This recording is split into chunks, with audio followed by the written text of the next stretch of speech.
Hello friends, কেমন আছো তোমরা সবাই? নন্দিতাস কারিগরিতে নতুন একটি ভিডিওতে তোমাদের অনেক অনেক অনেক স্বাগত আর অনেক ভালোবাসা জানিয়ে আজকে নতুন একটা ভিডিও শুরু করছি। তো চলো দেখতে থাকো আজকের দিনটা আমি কীরকমভাবে কাটাই। দুদিন ধরে আমার কিন্তু একদমই মনটা ভালো ছিল না, তবে আজকে একটু ঠিক আছে মনটা, কারণ শরীর ভালো না থাকলে তো মন ভালো থাকে না, তাই না? তো এখন যদিও শরীরটা একটু ঠিক হয়েছে, কিন্তু কি বলো তো, আসলে বর্ষাকাল, তো বর্ষাকালে প্রত্যেকটা মানুষের একটু তো শরীরে গণ্ডগোল তো হয়েই থাকে। তো সেই আর কি, যাই হোক। তো দেখো, সকাল সকাল আমি কিন্তু পনিরটা রেডি করে নিয়েছি। আমাদের ঘরে কিন্তু অনেকটা দুধ জমে গিয়েছিল, তো সেই দুধটা দিয়ে শাশুড়ি মা ছানা বানিয়েছে। ঘরের গাছে লেবুও ছিল, আর ব্যাস ঝটপট ছানা তৈরি হয়ে গিয়েছিল, আর ছানাটা ফ্রিজে রাখা ছিল। তারপর আমি সকালবেলাতে উঠেই ছানাটা ফ্রিজ থেকে বার করে ওরকম একটা শিল চাপা দিয়ে রেখে দিয়েছিলাম, দিয়ে ছানাটা বানিয়ে নিয়েছি। এবার আমি ঝটপট করে কেটে নেব, যেহেতু মেয়ে স্কুল যাবে বা তার মেয়ের বাবা যাবে, দাদু যাবে, তো আমাকে তো সকাল সকাল রান্নাটা সারতেই হবে।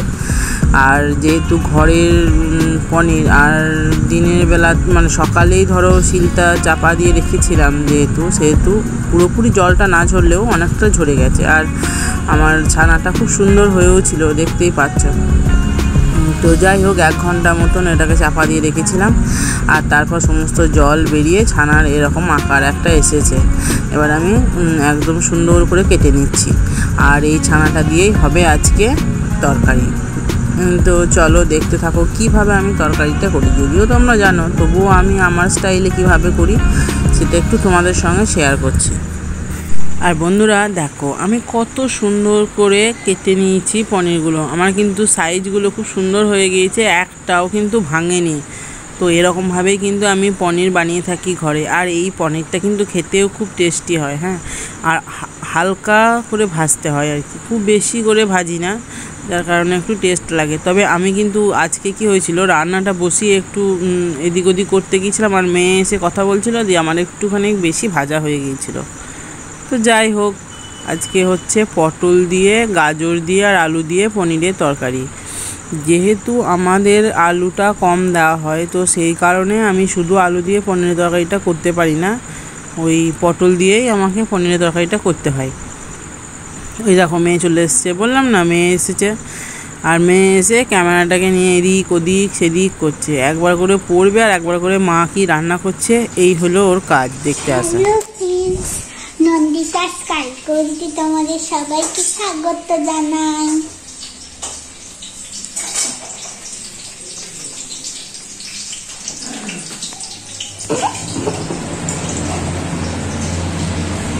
আজকে হচ্ছে কি বার? আজকে শুক্রবার। আজকে আমি রান্না করছি। দেখো ফ্রেন্ডস, দেখো আমি টমেটো কেটেছি, আলু কেটেছি, ভেন্ডি কেটেছি, ডাল কেটেছি, ক্যাপসিকাম, এই যে দেখো পেঁয়াজও কেটেছি। আমি পারি না বললে পনির আমার মা ভাজছে, দেখা গেল না পনির। আজকে আমি ব্লগ করছি, আমার মা রান্না করছে, আমি এদিকে ব্লগ করছি। আজকে আমার পরীক্ষা, আজকে আমার ভূগোল প্রকল্প পরীক্ষা। খুব কঠিন ভূগোল প্রকল্প পরীক্ষা, না দেখে লিখতে হবে।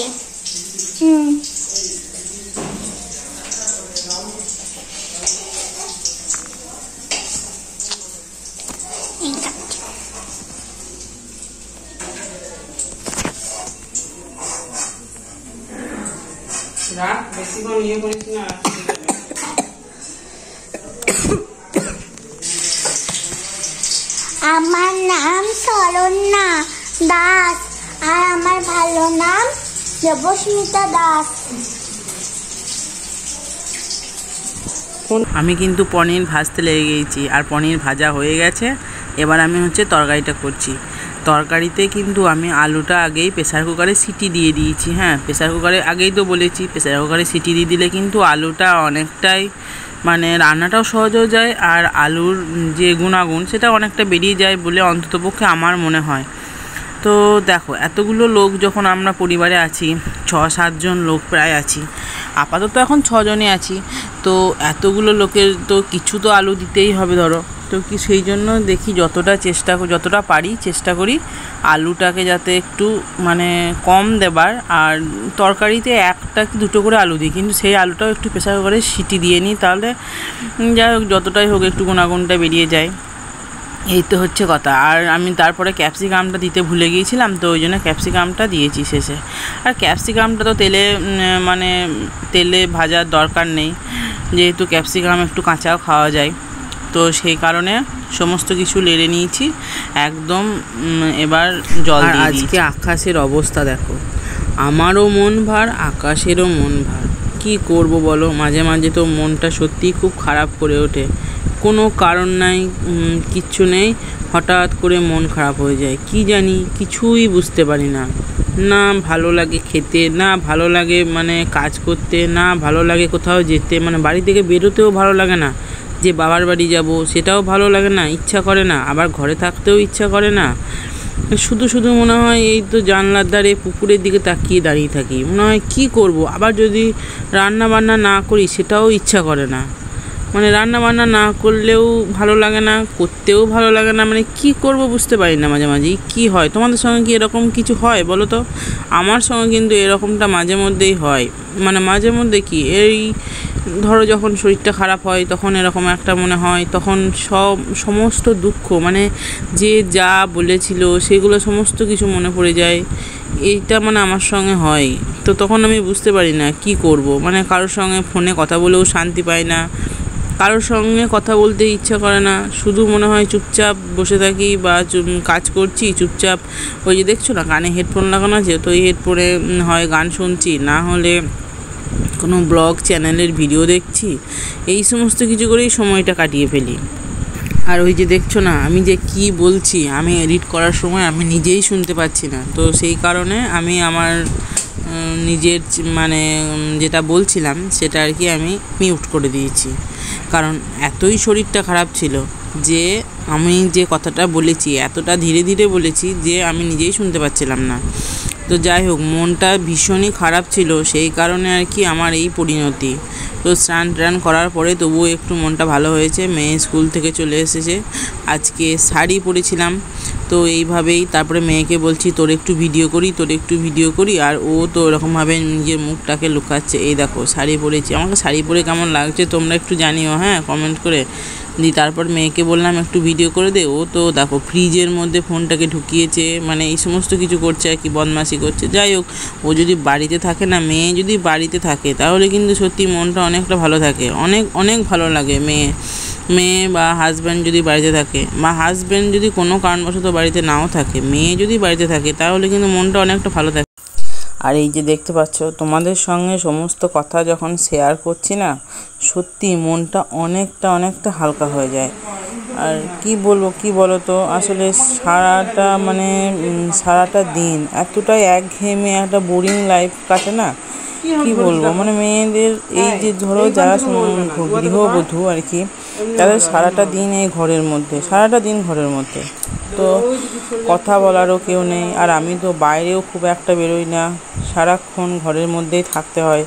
তো সেই কারণে আর কি বলবো, মাঝে মাঝে এত একাকিত্ব, মানে এত একা লাগে, আর এতটাই বোরিং লাগে যে খুব মানে নিজেকে পাগল মনে হয়।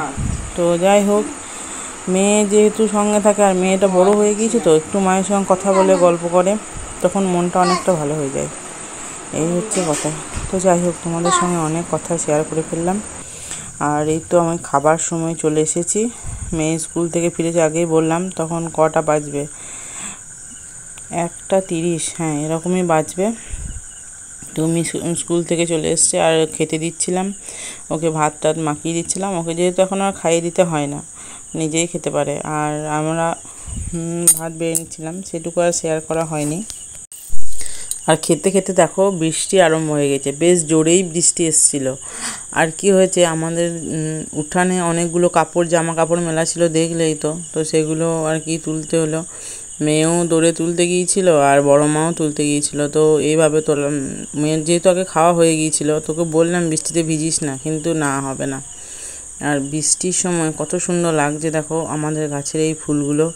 যদিও বৃষ্টির সময় না বাইরের দৃশ্যটা দেখতে খুবই ভালো লাগে। অবশ্য কি বলতো, যেহেতু যারা আমরা ঘরে থাকি, তো ঘরে থেকে বৃষ্টিটা দেখতে সত্যি খুব সুন্দর লাগে। কিন্তু সত্যি কথা বলতে কি, যারা বাইরে কাজ করে তাদের অনেকটাই অসুবিধা হয়। কিন্তু এই বৃষ্টিটাও তো দরকার, বর্ষাকাল বৃষ্টি এগুলোও দরকার ধরো। তো সেই কারণে যাই হোক, বৃষ্টিটা কিন্তু সত্যি খুব ভালোই লাগে। তো বৃষ্টি পড়ছিল, এইটা ছিল বিকালবেলা, না বিকালবেলা নয়, ভাত খেয়ে আসার পরেই। তো সেই জন্য আমি একটু ভিডিও করছিলাম, যাতে বৃষ্টিটা তোমাদের সঙ্গে একটু ভালো করে শেয়ার করতে পারি। বৃষ্টি বলে না মনটা খুব ভালো হয়, মানে জানলার ধারে বসে বসে বৃষ্টি দেখা বা এরকম মানে কি বলবো, বৃষ্টির দিনে একটু খেতেও ভালো মন্দ খেতেও ইচ্ছা করে। যদিও এই বর্ষাকালটায় কিন্তু খুব একটা বেশি খাওয়া দাওয়া উচিত নয়।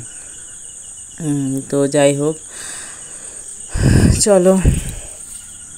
তো বন্ধুরা, সন্ধেবেলা হয়ে গিয়েছে আর মেয়ে পড়াশুনো শুরু করে দিয়েছে।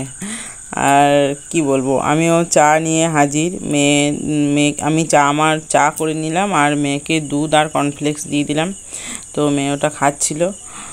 আর কি বলবো, চলো খাওয়া দাওয়া করছে, মানে পড়াশুনো করতে শুরু করেছিল, তখন করে দেওয়া হয়নি। তারপর আমি বললাম তুই পড়াশুনোটা স্টার্ট কর, সন্ধেবেলা হয়ে গিয়েছে, আমি করে দিচ্ছি। তো এই তো আজকের ভিডিওটা এই পর্যন্তই। আর ভিডিওটা কেমন লাগলো অবশ্যই তোমরা একটু কমেন্ট করে জানাও, তাহলে আমি আরও সুন্দর সুন্দর ভিডিও বানাবার উৎসাহ পাবো। তো চলো, টাটা, গুড নাইট। অবশ্যই দেখা হচ্ছে আবার নতুন কোনো ভিডিও নিয়ে। ততক্ষণে তোমরা সবাই খুব ভালো থেকো, সুস্থ থেকো, আর অবশ্যই আমাকে সাবস্ক্রাইব করে দিও।